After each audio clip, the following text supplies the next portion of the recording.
ನಾನು ತಪ್ಪು ಮಾಡಿಬಿಟ್ಟೆ. ನೀವು ಯಾವ ಶಿಕ್ಷೆ ಕೊಟ್ಟರು ಅನುಭವಿಸ್ತೇನೆ. ದಿಗಂಬರ್ ರಾವ್ನ ಬಿಟ್ಟು ಉಳಿದವರು ಎಲ್ಲರೂ ಊಟ ಮಾಡಿ. ಎಲ್ಲರೂ ಊಟ ಮಾಡಿದ್ಮೇಲೆ ಉಳಿದಿರೋ ಊಟನ ದಿಗು ತಿಂತಾನೆ.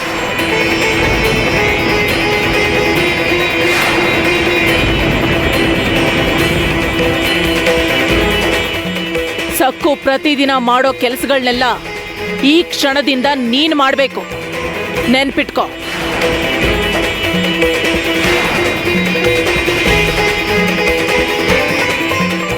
ಊಟ ಮಾಡೋರ್ಗೆ ಗಾಳಿ ಬೀಸ್ಬೇಕು, ಎಂಜಲ್ ತಟ್ಟೆಗಳನ್ನೆಲ್ಲ ಎತ್ತಬೇಕು, ನೆಲ ಒರೆಸ್ಬೇಕು, ಪಾತ್ರೆ ತೊಳಿಬೇಕು. ಈ ಕೆಲಸಗಳನ್ನೆಲ್ಲ ದಿಗು ಮಾಡಬೇಕು. ನೀನು ನನಗೆ ಸಲಹೆ ಕೊಡ್ಬೇಕಾಗಿಲ್ಲ ಯಮುನಾ. ಇವಾಗ ಎಲ್ರೂ ಊಟ ಮಾಡಿ.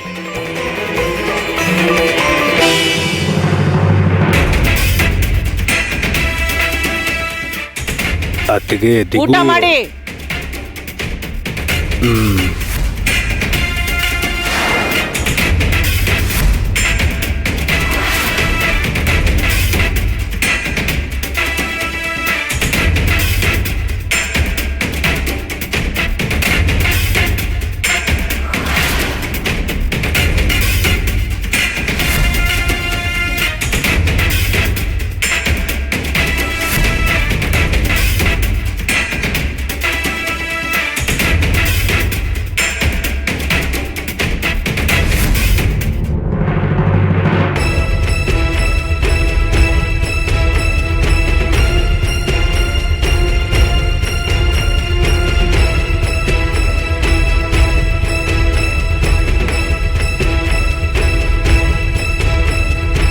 ಸಕ್ಕು, ಆ ಕಡೆ ಈ ಕಡೆ ನೋಡದೆ ಊಟ ಮಾಡು.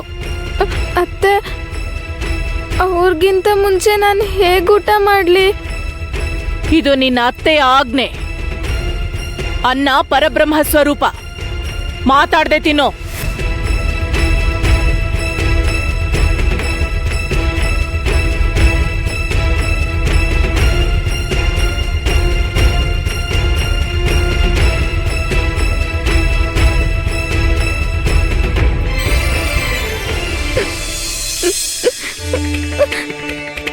ಪಾಂಡುರಂಗ, ಇಂಥ ಕಷ್ಟದ ಪರಿಸ್ಥಿತಿನ ನನಗೆ ಯಾಕೆ ತಂದಿಟ್ಟೆ? ನನ್ನ ಕಣ್ಣೆದ್ರಿಗೆ ಅತ್ತೆ ಅವ್ರನ್ನ ಬೈತಿದ್ರೆ ನಾನು ಏನೂ ಮಾಡೋಕ್ಕಾಗ್ತಿಲ್ಲ. ನನಗೆ ತುಂಬ ಸಂಕಟ ಆಗ್ತಿದೆ.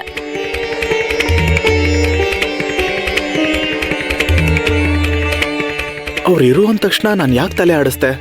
ಇಲ್ಲ ಅಂತ ಹೇಳಿ ಹೊರಡಬೇಕಿತ್ತು. ನನ್ನ ಮೇಲೆ ನನಗೆ ಅಸಹ್ಯ ಆಗ್ತಿದೆ. ಸಕ್ಕು ಅಮಾಯಕತೆಗೆ ನಾನು ಕರ್ಗೋದೆ ಅನ್ಸತ್ತೆ. ಇಲ್ಲ, ತಪ್ಪು ಮಾಡಿದೆ. ಇನ್ಯಾವತ್ತೂ ಅವಳ ಮಾತನ್ನು ಕೇಳಬಾರ್ದು.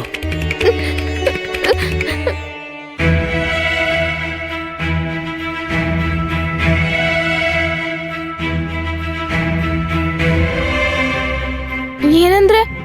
ಅಯ್ಯೋ, ಬಾರಿ ಈ ಕಡೆ. ಅಮ್ಮನ ಆಜ್ಞೆನೆ ಮೀರ್ತಿದ್ಯಾ? ಹಾ,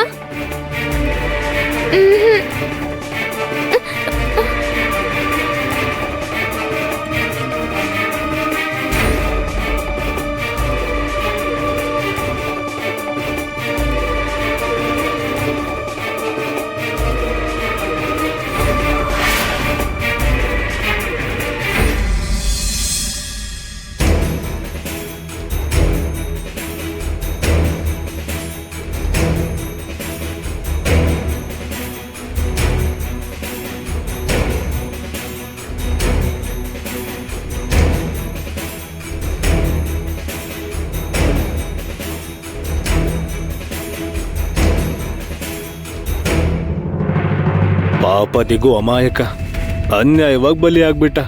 ಹೆತ್ತ ತಾಯಿ ಕಟ್ಕೊಂಡು ಹೆಂಡತಿ ಮಧ್ಯೆ ಒದ್ದ ಆಡ್ತಿದ್ದಾನೆ. ದಯವಿಟ್ಟು ನನ್ನ ಕ್ಷಮಿಸ್ಬಿಡಿ. ನಾನು ತಪ್ಪು ಮಾಡಿಬಿಟ್ಟೆ. ನನ್ನಿಂದ ಅತ್ತೆ ನಿಮಗೆ ಶಿಕ್ಷೆ ಕೊಟ್ಟರು. ಇನ್ಯಾವತ್ತೂ ನಾನು ಇಂಥ ತಪ್ಪು ಮಾಡಲ್ಲ. ನಾನು ಸುಳ್ಳು ಹೇಳ್ತಿಲ್ಲ ಅಂದರೆ ನಾನಲ್ಲಿ ಒಂದೇ ಒಂದಿನ ಇರೋ ಹಾಗೆ ಮಾಡುವಂತ ಪಾಂಡುರಂಗನ್ ಬೇಡ್ಕೊಂಡೆ. ಅವನು ಕರುಣೆ ತೋರಿಸಿ ನನ್ನ ಬೇಡಿಕೆನ ಈಡೇರಿಸ್ದ. ಆದ್ರೆ ನಿಜವಾಗ್ಲೂ ಅವಾಗ ನನಗೆ ಗೊತ್ತಿರ್ಲಿಲ್ಲ ಅಂದ್ರೆ ಇದ್ರ ಪರಿಣಾಮ ಇಷ್ಟು ಕೆಟ್ಟದಾಗಿರುತ್ತಂತ. ನೀವು ನನಗೆ ಅನುಮತಿ ಕೊಡಿ, ನಾನು ಈ ಪಾತ್ರೆಗಳನ್ನ ತೊಳಿತೀನಿ. ದಯವಿಟ್ಟು ನೀವು ಎದ್ದೇಳಿ.